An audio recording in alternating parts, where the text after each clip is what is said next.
എല്ലാവർക്കും ദേവികാസ് കിച്ചൺ റെസിപ്പീസിലേക്ക് സ്വാഗതം. അപ്പോൾ എല്ലാവർക്കും ശാന്തിയുടെയും സമാധാനത്തിൻ്റെയും നല്ലൊരു ക്രിസ്മസ് ആശംസിക്കുന്നു. ഇന്ന് ഞാൻ ക്രിസ്മസ് സ്പെഷ്യലായിട്ട് പ്ലം കേക്കാണ് ഉണ്ടാക്കുന്നത്. മുട്ട ചേർക്കാതെയുള്ള ഒരു പ്ലം കേക്കാണ് ഉണ്ടാക്കുന്നത്. കഴിഞ്ഞ വർഷം മുട്ട ചേർത്തിട്ടുള്ള പ്ലം കേക്കിൻ്റെ വീഡിയോ ഇട്ടിട്ടുണ്ട്. അതിൻ്റെ ലിങ്ക് ഡിസ്ക്രിപ്ഷൻ ബോക്സിൽ കൊടുത്തേക്കാം. ഇന്നിപ്പോൾ ഞാൻ മുട്ടയൊന്നും ചേർക്കാതെ എളുപ്പത്തിൽ ഉണ്ടാക്കാൻ പറ്റിയ ഒരു പ്ലം കേക്കാണ് ഉണ്ടാക്കുന്നത്. മുട്ട ചേർത്തിട്ടില്ലെങ്കിലും നല്ല സോഫ്റ്റ് ആയിട്ടുള്ള നല്ല പ്ലം കേക്കായിട്ട് തന്നെ കിട്ടിയിട്ടുണ്ട്. അപ്പോൾ നമുക്ക് എങ്ങനെയാണ് ഈ പ്ലം കേക്ക് ഉണ്ടാക്കുന്നതെന്ന് നോക്കാം. നമുക്ക് മുട്ട ചേർക്കാത്ത പ്ലം കേക്ക് ഉണ്ടാക്കാം. അതിന് വേണ്ടിയിട്ട് ഞാനിവിടെ കുറച്ച് ഡ്രൈ ഫ്രൂട്ട്സ് എടുത്തിട്ടുണ്ട്. ഇത് നമുക്കൊന്ന് സോക്ക് ചെയ്യാനായിട്ട് വെക്കണം. ഓറഞ്ച് ജ്യൂസിൽ കുറച്ച് സമയം ഒന്ന് സോക്ക് ചെയ്യുക. അധികം സമയമൊന്നും വേണ്ട, മിനിമം ഒരു 2 മണിക്കൂറെങ്കിലും ഒന്ന് സോക്ക് ചെയ്തെടുക്കണം. അപ്പം ഞാനിവിടെ ഇപ്പോൾ കുറച്ച് ഡ്രൈഡ് ക്രാൻബെറീസ് എടുത്തിട്ടുണ്ട്, ടൂട്ടി ഫ്രൂട്ടി എടുത്തിട്ടുണ്ട്, ബ്ലാക്ക് റൈസിൻസ് എടുത്തിട്ടുണ്ട്, കറുത്ത മുന്തിരി, പിന്നെ കുറച്ച് കാൻഡീഡ് ചെറീസ് എടുത്തിട്ടുണ്ട്, പിന്നെ ഡേറ്റ്സ് എടുത്തിട്ടുണ്ട്, ഗോൾഡൻ റൈസിൻസ് എടുത്തിട്ടുണ്ട്, കുറച്ച് ബദാം എടുത്തിട്ടുണ്ട്, പിന്നെ ഞാനിവിടെ കുറച്ച് ഓറഞ്ച് സെസ്റ്റും എടുത്തിട്ടുണ്ട്. അപ്പോൾ ഡേറ്റ്സ് നമ്മൾ എടുക്കുകയാണെങ്കിൽ അധികം കുഴഞ്ഞ ടൈപ്പിലുള്ള ഡേറ്റ്സ് എടുക്കാതിരിക്കാനായിട്ട് ശ്രദ്ധിക്കണം. 3-4 എണ്ണം കുരു കളഞ്ഞ് ചെറുതായിട്ടൊന്ന് അരിഞ്ഞെടുത്താൽ മതി. അപ്പോൾ ഇതിനി നമുക്കൊന്ന് സോക്ക് ചെയ്യാനായിട്ട് വെക്കാം. അപ്പോൾ ഞാൻ ഇനിയിപ്പോൾ ഇവിടെ 1/4 കപ്പ് കാഷ്യൂനട്ട് എടുത്തിട്ടുണ്ട്. അപ്പോൾ കാഷ്യൂനട്ട് ഞാനിപ്പോൾ സോക്ക് ചെയ്യാനായിട്ട് വെക്കുന്നില്ല. ഈ ഡ്രൈ ഫ്രൂട്ട്സും ബദാമും മാത്രമേ നമ്മൾ സോക്ക് ചെയ്യുന്നുള്ളൂ. അപ്പോൾ ഓറഞ്ച് സെസ്റ്റ് ഞാനിവിടെ ഇപ്പം കടയിൽ നിന്ന് വാങ്ങിയതായതുകൊണ്ട് 2 ടേബിൾ സ്പൂൺ ആണ് എടുത്തിരിക്കുന്നത്. നമ്മൾ ഫ്രഷ് ഓറഞ്ചിൻ്റെ തൊലിയാണ് എടുക്കുന്നതെന്നുണ്ടെങ്കിൽ 1 ടേബിൾ സ്പൂൺ എടുത്താൽ മതി. അപ്പോൾ ഇതെല്ലാം നമുക്കിനി ഒന്ന് സോക്ക് ചെയ്യാനായിട്ട് വെക്കാം. അപ്പോൾ ഇത്രയും തന്നെ വേണം എന്നൊന്നുമില്ല. നമ്മുടെ കയ്യിൽ അവൈലബിൾ ആയിട്ടുള്ള ഡ്രൈ ഫ്രൂട്ട്സ് വെച്ചിട്ട് നമുക്കിത് ഉണ്ടാക്കിയെടുക്കാം. അപ്പോൾ ഇനി നമ്മളൊരു ബൗൾ എടുത്തിട്ടുണ്ട്. ഈ ഡ്രൈ ഫ്രൂട്ട്സ് നമ്മൾ എടുത്തിരിക്കുന്നതെല്ലാം ഈ ബൗളിലേക്ക് ഇട്ട് കൊടുക്കാം. അപ്പോൾ ബദാമും കൂടെ ഞാൻ ഇതിൻ്റെ കൂട്ടത്തിൽ ഇട്ട് കൊടുക്കുകയാണ്. അപ്പോൾ നമ്മൾ എടുത്തിരിക്കുന്ന ഡ്രൈ ഫ്രൂട്ട്സും ബദാമും ഇതിലേക്ക് ഇട്ട് കൊടുത്തിട്ടുണ്ട്. അപ്പം ഞാനിതിപ്പം ഓറഞ്ച് ജ്യൂസിലാണ് സോക്ക് ചെയ്ത് വെക്കുന്നത്. അതിന് വേണ്ടിയിട്ട് ഞാനിവിടെ 1/2 കപ്പ് ഓറഞ്ച് ജ്യൂസ് എടുത്തിട്ടുണ്ട്. ഇത് ഫ്രഷ് ആയിട്ടുള്ള ഓറഞ്ച് ജ്യൂസ് ഞാൻ എടുത്തതാണ്. അപ്പോൾ നമ്മുടെ ഈ ഫ്രഷ് ഓറഞ്ച് ജ്യൂസ് ഇല്ല എന്നുണ്ടെങ്കിൽ നമ്മൾ കടയിൽ നിന്ന് വാങ്ങുന്ന ഓറഞ്ച് ജ്യൂസ് എടുത്താലും മതി. 1/2 കപ്പാണ് എടുത്തിരിക്കുന്നത്. അപ്പോൾ ഈ ഓറഞ്ച് ജ്യൂസ് നമുക്കിതിലേക്ക് ഒഴിച്ചു കൊടുക്കാം. അപ്പോൾ ഇങ്ങനെ നമ്മളൊരു മിനിമം 2 മണിക്കൂറെങ്കിലും സോക്ക് ചെയ്തതിന് ശേഷം എടുക്കുമ്പോഴായിരിക്കും കേക്ക് നന്നായിട്ട് കിട്ടുക. അപ്പോൾ നമ്മൾ എത്രയും കൂടുതൽ സോക്ക് ചെയ്ത് വെക്കുന്നോ അത്രയും നല്ലതാണ്. അപ്പോൾ നിങ്ങൾ കേക്ക് ഉണ്ടാക്കുന്നതിൻ്റെ തലേദിവസം ഇതുപോലെ ഒന്ന് ഓറഞ്ച് ജ്യൂസിൽ ഡ്രൈ ഫ്രൂട്ട്സ് എല്ലാം ഒന്ന് സോക്ക് ചെയ്ത് വെക്കുകയാണെങ്കിൽ കുറച്ചും കൂടെ നല്ലതായിരിക്കും. അപ്പം തലേദിവസം വെക്കുകയാണെന്നുണ്ടെങ്കിൽ നമ്മൾ ഫ്രിഡ്ജിൽ വെച്ചിരുന്നാൽ മതി. അപ്പം മിനിമം നമ്മളൊരു 2 മണിക്കൂറെങ്കിലും സോക്ക് ചെയ്യണം. അപ്പോൾ ഇതിനെ നമുക്കൊന്ന് മാറ്റി വയ്ക്കാം. അപ്പോൾ ഇത് സോക്കായി വരുന്ന സമയം കൊണ്ട് നമുക്ക് ഷുഗർ ഒന്ന് കാരമലൈസ് ചെയ്തെടുക്കാം. അപ്പം ഞാനിവിടെ ഇപ്പോൾ 1/4 കപ്പ് ഷുഗറാണ് എടുത്തിരിക്കുന്നത്. അപ്പോൾ ഇത് നമുക്ക് ചൂടായി കിടക്കുന്ന ഒരു പാനിലേക്ക് ഇട്ട് കൊടുക്കാം. അപ്പോൾ ഇത് നമുക്കിപ്പം ഇളക്കി കൊടുക്കുകയൊന്നും വേണ്ട. ചെറുതായിട്ടൊന്ന് മെൽറ്റായി വന്നതിന് ശേഷം നമുക്കിതൊന്ന് ഇളക്കി കൊടുക്കാം. അപ്പോൾ ഇത് ചെറുതായിട്ടൊന്ന് മെൽറ്റ് ആവാനായിട്ട് തുടങ്ങിയിട്ടുണ്ട്. അപ്പോൾ ഇനി നമുക്കിതൊന്ന് ഇളക്കി കൊടുക്കാം. അപ്പോൾ ഇത് കരിഞ്ഞു പോകാതെ ശ്രദ്ധിക്കണം. ഇതൊന്ന് ബ്രൗൺ കളറായി വരുന്നത് വരെ നമ്മൾ ചെറിയ ഫ്ലെയിമിലിട്ടിട്ട് ഒന്ന് ഇളക്കി കൊടുക്കാം. അപ്പോൾ ഇത് ബ്രൗൺ കളറായി വന്നതിന് ശേഷം നമുക്കിതിലേക്ക് ചൂടുവെള്ളം ഒഴിച്ചു കൊടുക്കാം. അപ്പോൾ ഇതിന്ന് ചെറുതായിട്ടൊന്ന് പുകയൊക്കെ വരാനായിട്ട് തുടങ്ങിയിട്ടുണ്ട്. അപ്പോൾ ഇത് മതി. ഇനി നമുക്ക് കുറച്ചായിട്ട് ഇതിലേക്ക് ചൂടുവെള്ളം ഒഴിച്ചു കൊടുക്കാം. അപ്പോൾ ചൂടുവെള്ളം ഒഴിച്ചു കൊടുക്കുമ്പം ശ്രദ്ധിക്കണം, മുകളിലോട്ട് പൊട്ടിത്തെറിക്കാനുള്ള ചാൻസ് ഉണ്ട്. അതുകൊണ്ട് കുറച്ചായിട്ട് ഒഴിച്ചു കൊടുക്കണം. അപ്പോൾ ചൂടുവെള്ളം ഒഴിക്കുമ്പോൾ ഇത് കുറച്ചൊന്ന് തിക്കാവുന്നത് പോലെ തോന്നും, പക്ഷെ കുഴപ്പമില്ല. നന്നായിട്ടൊന്ന് മിക്സ് ചെയ്യുമ്പോൾ അതങ്ങ് മെൽറ്റായി വന്നോളൂ. അപ്പം ഞാനിപ്പം 1/2 കപ്പ് ചൂടുവെള്ളമാണ് ഇതിലേക്ക് ഒഴിച്ചു കൊടുക്കുന്നത്. ഫ്ലെയിം കുറച്ച് വെച്ചതിന് ശേഷം നമുക്ക് 1/2 കപ്പ് ചൂടുവെള്ളം മുഴുവനായിട്ട് ഇതിലേക്ക് ഒഴിച്ചു കൊടുക്കാം.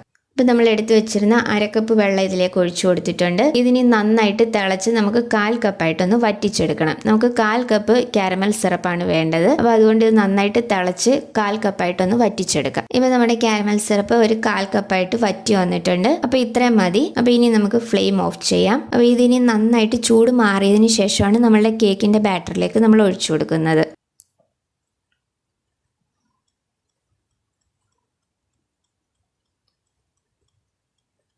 അപ്പോൾ അതാ നമുക്ക് കറക്റ്റ് 1/4 കപ്പ് കാരമൽ സിറപ്പ് തന്നെ കിട്ടിയിട്ടുണ്ട്. ഇതിനും ചൂട് മാറാനായിട്ടൊന്ന് മാറ്റി വയ്ക്കാം. ഇപ്പോൾ നമ്മളുടെ ഡ്രൈ ഫ്രൂട്ട്സ് സോക്ക് ചെയ്യാൻ വെച്ചത് ആയി വന്നിട്ടുണ്ട്. ഇതിപ്പം ഞാൻ ഒരു 4 മണിക്കൂർ സോക്ക് ചെയ്യാനായിട്ട് വെച്ചിട്ടുണ്ട്. അപ്പോൾ നിങ്ങൾ മിനിമം ഒരു 2 മണിക്കൂറെങ്കിലും വെച്ചിട്ട് വേണം എടുക്കാനായിട്ട്. ഞാനിപ്പോൾ മൊത്തത്തിൽ 4 മണിക്കൂർ വെച്ചിട്ടുണ്ട് ഇത്. അപ്പോൾ ഞാനിപ്പം ഡ്രൈ ഫ്രൂട്ട്സും നമ്മൾ എടുത്തു വെച്ചിരിക്കുന്ന കാഷ്യൂനട്ടും എല്ലാം കൂടെ ചേർത്തിട്ട് ഞാൻ 1/4 കപ്പാണ് എടുത്തിരിക്കുന്നത്. അപ്പോൾ ഞാനിനി ഇതിലേക്ക് കുറച്ച് പൈനാപ്പിൾ എസൻസും കൂടെ ചേർത്ത് കൊടുക്കുന്നുണ്ട്. അത് ഓപ്ഷണലാണ്. അപ്പോൾ പൈനാപ്പിൾ എസൻസിന് പകരം നിങ്ങൾക്ക് ഫ്രഷ് പൈനാപ്പിൾ ഉണ്ടെങ്കിൽ 4-5 പീസ് മിക്സിയുടെ ജാറിലിട്ട് നന്നായിട്ട് അരച്ചൊന്ന് പൾപ്പായിട്ട് അത് വേണമെങ്കിൽ ചേർത്ത് കൊടുക്കുക. അതല്ലാന്നുണ്ടെങ്കിൽ പൈനാപ്പിളിന്റെ ജാം വേണമെങ്കിൽ ചേർത്ത് കൊടുക്കാം. അപ്പോൾ അതൊന്നും ഇല്ലെങ്കിൽ പൈനാപ്പിൾ എസൻസ് ഒരു 4 ഡ്രോപ്സ് അത് ചേർത്ത് കൊടുത്താലും മതി. പക്ഷേ ഇനിയിപ്പം ഇതൊന്നും ഇല്ലാന്നുണ്ടെങ്കിൽ ചേർത്ത് കൊടുത്തില്ലെങ്കിലും കുഴപ്പമൊന്നുമില്ല. അപ്പം ഞാനിപ്പം പൈനാപ്പിൾ എസൻസ് ആണ് ചേർത്ത് കൊടുക്കുന്നത് 4 ഡ്രോപ്സ്.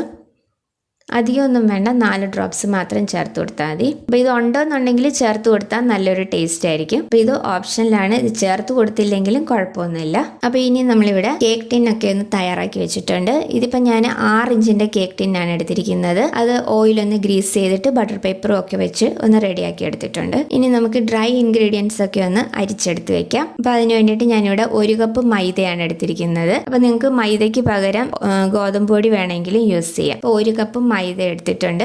ഇനി ഇതിലേക്ക് ഞാൻ 1 ടീസ്പൂൺ ബേക്കിംഗ് പൗഡറാണ് ഇട്ട് കൊടുക്കുന്നത്. 1/2 ടീസ്പൂൺ ബേക്കിംഗ് സോഡ, 1 നുള്ള് ഉപ്പിട്ട് കൊടുക്കാം. ഇതിലേക്ക് 1/4 ടീസ്പൂൺ ഏലക്കാപ്പൊടി ഇട്ട് കൊടുക്കാം. 1/4 ടീസ്പൂൺ നട്ട്മഗ് പൗഡർ ജാതിക്കാപ്പൊടി, 1/4 ടീസ്പൂൺ സിന്നമൺ പൗഡർ ഇട്ട് കൊടുക്കാം. ഇവിടെ കറുവപ്പട്ടയുടെ പൊടി. അപ്പോൾ ഞാൻ സ്പൈസസ് ഇത് 3 മാത്രമേ ചേർക്കുന്നുള്ളൂ. നിങ്ങൾക്ക് വേണമെങ്കിൽ ഗ്രാമ്പു പൊടിച്ചിട്ട് അത് ചേർത്ത് കൊടുക്കാം. അതുപോലെ തന്നെ ചുക്കുപൊടി വേണമെങ്കിൽ അത് ചേർത്ത് കൊടുക്കാം. അപ്പോൾ ഇത് നമുക്ക് നന്നായിട്ടൊന്ന് അരിച്ചെടുക്കാം.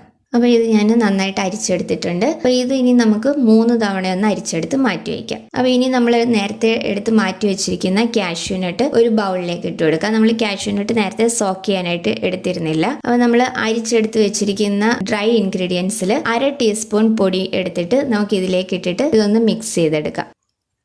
അപ്പോൾ നമ്മളിങ്ങനെ പൊടി ഇട്ടിട്ട് മിക്സ് ചെയ്ത് വെക്കുന്നത് നമ്മൾ ബാറ്ററിലേക്ക് കാഷ്യൂനട്ട് ഇട്ട് കൊടുക്കുമ്പോൾ അടിയിൽ പോയി കിടക്കാതിരിക്കാൻ വേണ്ടിയിട്ടാണ് ഇങ്ങനെ പൊടിയിലൊന്ന് മിക്സ് ചെയ്ത് വെക്കുന്നത്. അപ്പോൾ ഇത് മതി, ഇതിനി മാറ്റി വയ്ക്കാം. അപ്പോൾ ഇനി നമുക്ക് പഞ്ചസാര ഒന്ന് പൊടിച്ചെടുക്കാം. ഞാനിപ്പോൾ ബ്രൗൺ ഷുഗർ ആണ് എടുക്കുന്നത്. ഇതിപ്പോൾ ഞാൻ 1/2 കപ്പ് എടുത്തിട്ടുണ്ട്. അപ്പോൾ ഇത് കുറച്ച് വലിയ തരിയായിട്ടുള്ളതായതുകൊണ്ട് പൊടിച്ചെടുത്തിട്ടാണ് ചേർത്ത് കൊടുക്കുന്നത്. ബ്രൗൺ ഷുഗർ ചേർക്കുമ്പോൾ നമുക്ക് കേക്കിന് കുറച്ചും കൂടി ഒരു കളർ കിട്ടും. അതുകൊണ്ട് ഞാൻ ഇത് എടുത്തതാണ്. ഇതിന് പകരം നമ്മുടെ നോർമൽ വൈറ്റ് ഷുഗർ ചേർത്താലും മതി. അപ്പോൾ ഇതിനി പൊടിച്ചു കൊണ്ടുവരാം. അപ്പോൾ അതാ ഞാനിത് പൊടിച്ചെടുത്ത് കൊണ്ടുവന്നിട്ടുണ്ട്. അപ്പോൾ ഇനി നമ്മളിത് മുട്ട ചേർത്തിട്ടല്ല ഉണ്ടാക്കുന്നത്. അപ്പോൾ അതിന് പകരം നമ്മൾ തൈരാണ് ഇതിലേക്ക് ചേർത്ത് കൊടുക്കുന്നത്. 1/2 കപ്പ് തൈരാണ് ഞാൻ എടുത്തിരിക്കുന്നത്. ഇത് ഒരുപാട് പുളിയുള്ള തൈരല്ല ഇതിലേക്ക് നമുക്ക് വേണ്ടത്, ഒരു മീഡിയം പുളി മാത്രമേ ആകാവുള്ളൂ. അപ്പം മീഡിയം പുളിയുള്ള തൈര് നമ്മൾ 1/2 കപ്പ് ഇതിലേക്ക് ചേർത്ത് കൊടുത്തിട്ടുണ്ട്.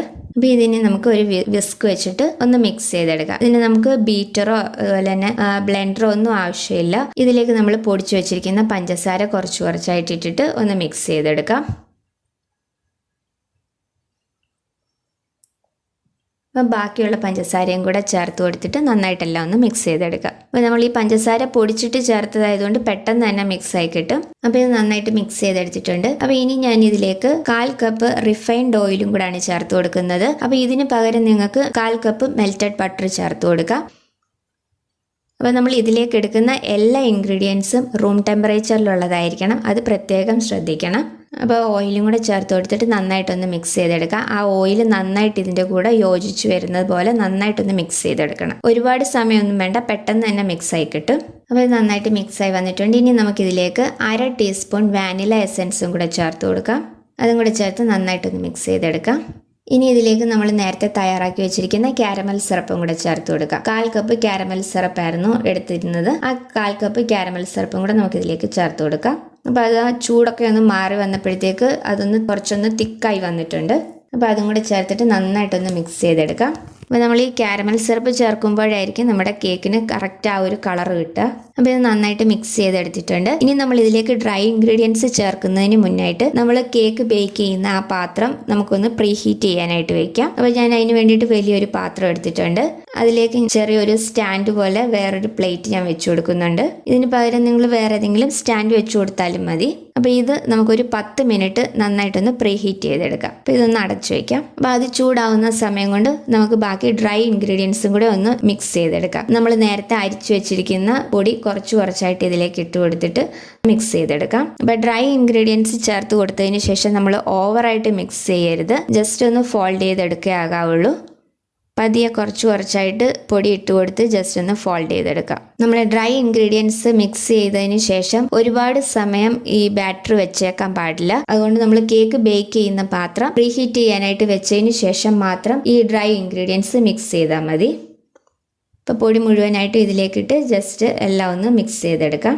അപ്പോൾ ഇതൊന്ന് മിക്സ് ചെയ്തെടുത്തിട്ടുണ്ട്. അപ്പോൾ ഇനി നമ്മൾ സോക്ക് ചെയ്ത് വെച്ചിരിക്കുന്ന ഈ ഡ്രൈ ഫ്രൂട്ട്സ് ആ ജ്യൂസോട് കൂടിയിട്ട് തന്നെ ഇതിലേക്ക് ഒഴിച്ചു കൊടുക്കാം. ഇനി നമ്മൾ പൊടിയിൽ മിക്സ് ചെയ്ത് വെച്ചിരിക്കുന്ന ഈ കാഷ്യൂ നട്ടും കൂടെ ഇതിലേക്ക് ചേർത്ത് കൊടുക്കാം. ഇനി ഈ ഡ്രൈ ഫ്രൂട്ട്സും നട്ട്സും എല്ലാം ഒന്ന് മിക്സ് ചെയ്തെടുക്കാം. ഒരുപാട് ഓവറായിട്ട് മിക്സ് ചെയ്ത് ജസ്റ്റ് ഒന്ന് ഫോൾഡ് ചെയ്തെടുത്താൽ മതി. അപ്പോൾ ഇതൊന്ന് മിക്സ് ചെയ്തെടുത്തിട്ടുണ്ട്. ഇനി നമ്മൾ നേരത്തെ തയ്യാറാക്കി വെച്ചിരിക്കുന്ന കേക്ക് ടിന്നിലേക്ക് നമ്മളുടെ ബാറ്റർ ഒഴിച്ചു കൊടുക്കാം. ഈ ബാറ്റർ തയ്യാറാക്കിയിട്ട് ഒരുപാട് സമയം നമ്മൾ വെച്ചേക്കരുത്. ഉടൻ തന്നെ നമ്മളിത് ബേക്ക് ചെയ്യാനായിട്ട് വെക്കണം. ഇപ്പോൾ നമ്മുടെ ബാറ്റർ കംപ്ലീറ്റ് ആയിട്ട് നമ്മൾ ഇതിലേക്ക് ഒഴിച്ചു കൊടുത്തിട്ടുണ്ട്. അപ്പോൾ ഇതിൻ്റെ ബാറ്റർ ഒരുപാട് ലൂസായി പോകാൻ പാടില്ല. ചെറിയൊരു തിക്കായിട്ടുള്ള ബാറ്ററായിട്ട് വേണം എടുക്കാനായിട്ട്. അപ്പോൾ ഇനി നമുക്ക് എക്സ്ട്രാ എയർ ബബിൾസ് ഒന്ന് പോകാനായിട്ട് ജസ്റ്റ് ഒന്ന് ടാപ്പ് ചെയ്ത് കൊടുക്കാം.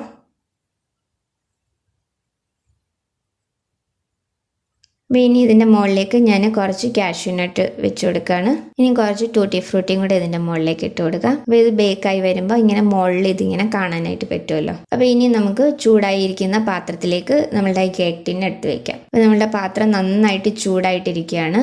അപ്പോൾ ഇനി നമ്മളുടെ കേക്ക് ടിന്ന് ഈ പാത്രത്തിലേക്ക് ഇറക്കി വയ്ക്കാം.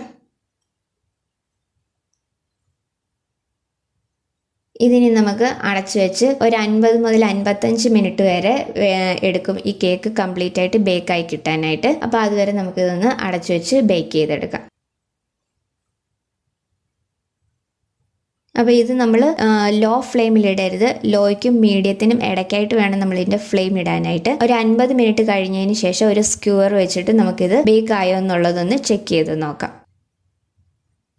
ഇപ്പോൾ അതാ നമ്മളുടെ കേക്ക് നന്നായിട്ട് ബേക്കായി വന്നിട്ടുണ്ട്. അപ്പോൾ നമുക്കിതൊന്ന് നോക്കാം. അപ്പോൾ നല്ല ക്ലിയർ ആയിട്ട് തന്നെ വന്നിട്ടുണ്ട്. നന്നായിട്ട് ബേക്കായി വന്നിട്ടുണ്ട്. അപ്പോൾ എനിക്കിത് 1 അവർ എടുത്തിട്ടുണ്ട് ബേക്കായി കിട്ടാനായിട്ട്. അപ്പോൾ ഒരു 50 മിനിറ്റ് കഴിഞ്ഞതിന് ശേഷം നമ്മളതൊന്ന് തുറന്ന് നോക്കണം. തുറന്ന് നോക്കിയിട്ട് പിന്നെ വേണമെന്നുണ്ടെങ്കിൽ ലോ ഫ്ലെയിമിലിട്ടിട്ട് പിന്നെ ഒരു 10 മിനിറ്റും കൂടെ ബേക്ക് ചെയ്താൽ മതി. അപ്പോൾ ഇതിപ്പം നല്ല ചൂടാണ്. ഇതിൻ്റെ ചൂട് നന്നായിട്ട് മാറിയതിന് ശേഷം നമുക്കിത് ഇളക്കിയെടുക്കാം. ഇപ്പം നമ്മുടെ കേക്കിൻ്റെ ചൂടൊക്കെ നന്നായിട്ട് മാറിയിട്ടുണ്ട്. അപ്പം ഞാനിത് ഒരു അലൂമിനിയം ഫോയിൽ വെച്ച് ജസ്റ്റ് ഒന്ന് കവർ ചെയ്ത് വെച്ചിട്ടുണ്ടായിരുന്നു. ഇതിൻ്റെ മോൾ ഭാഗം ഒരുപാടങ്ങ് ഡ്രൈ ആയി പോകാതിരിക്കാൻ വേണ്ടിയിട്ടാണ് ഞാൻ അങ്ങനെ ചെയ്തത്. ഇത് നന്നായിട്ട് ചൂടൊക്കെ മാറിയിട്ടുണ്ട്. ഒരു 3-4 മണിക്കൂർ കഴിഞ്ഞിട്ടുണ്ട്. ഇപ്പോൾ നല്ല സോഫ്റ്റ് ആയിട്ടുള്ള കേക്കായിട്ട് തന്നെ കിട്ടിയിട്ടുണ്ട്. അപ്പോൾ നമുക്കിതിനെ ഇളക്കിയെടുക്കാം.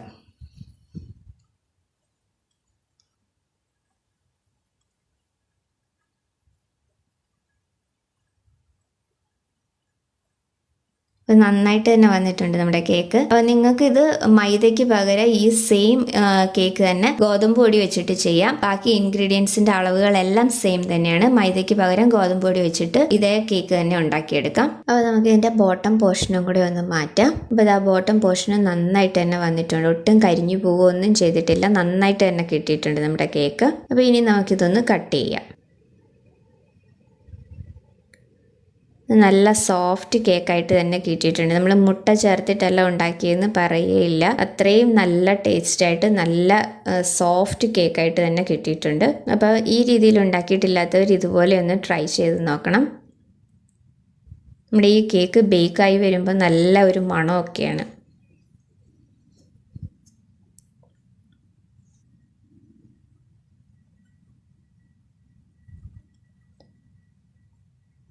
അപ്പോൾ അത് നന്നായിട്ട് തന്നെ വന്നിട്ടുണ്ട് നമ്മുടെ കേക്ക്. നമ്മുടെ ആ ഡ്രൈ ഫ്രൂട്ട്സും നട്ട്സും ഒക്കെ എല്ലാ ഭാഗത്തും ഒരേപോലെ തന്നെ വന്നിട്ടുണ്ട്. ഞാൻ കണ്ടോ, ഒരേപോലെ തന്നെ എല്ലാ പോർഷനിലും വന്നിട്ടുണ്ട്. നല്ല സോഫ്റ്റ് ആയിട്ടുള്ള കേക്കാണ്. ഇതാ കണ്ടോ, നല്ല സോഫ്റ്റാണ് നമ്മുടെ കേക്ക്. മുട്ട ചേർക്കാതെയാണ് ഉണ്ടാക്കിയെങ്കിലും നല്ല സോഫ്റ്റ് ആയിട്ടുള്ള നല്ല കേക്കായിട്ട് തന്നെ കിട്ടിയിട്ടുണ്ട്. അപ്പോൾ എല്ലാവരും ഈ കേക്ക് ഒന്ന് ട്രൈ ചെയ്ത് നോക്കണം. നല്ല ടേസ്റ്റാണ് ഈ കേക്കിന്. മുട്ട ചേർത്തിട്ടില്ല എന്ന് പറയില്ല. നല്ല സോഫ്റ്റ് ആയിട്ടുള്ള നല്ല ടേസ്റ്റ് ആയിട്ടുള്ള കേക്കാണ്. അപ്പോൾ എല്ലാവരും ട്രൈ ചെയ്തിട്ട് നിങ്ങളുടെ ഫീഡ്ബാക്ക് എന്നെ അറിയിക്കാം. അപ്പോൾ എല്ലാവരും നമ്മളുടെ എഗ്ലെസ് പ്ലം കേക്കിൻ്റെ വീഡിയോ കണ്ടുല്ലോ. അപ്പം നല്ല ഈസി ആയിട്ട് ഉണ്ടാക്കാൻ പറ്റിയാണ്. നല്ല സോഫ്റ്റ് ആയിട്ടുള്ള പ്ലം കേക്കാണ്. ക്രിസ്മസിന് എല്ലാവരും ഇതൊന്ന് ട്രൈ ചെയ്ത് നോക്കണം. ട്രൈ ചെയ്തിട്ട് നിങ്ങളുടെ അഭിപ്രായങ്ങൾ കമൻസിലൂടെ അറിയിക്കണം. വീഡിയോ ഇഷ്ടമായിട്ടുണ്ടെങ്കിൽ ലൈക്ക് ചെയ്യാനും ഷെയർ ചെയ്യാനും സബ്സ്ക്രൈബ് ചെയ്യാനും മറക്കരുത്. അപ്പോൾ ഒരിക്കൽ കൂടി എല്ലാവർക്കും ഹാപ്പി ക്രിസ്മസ്. താങ്ക്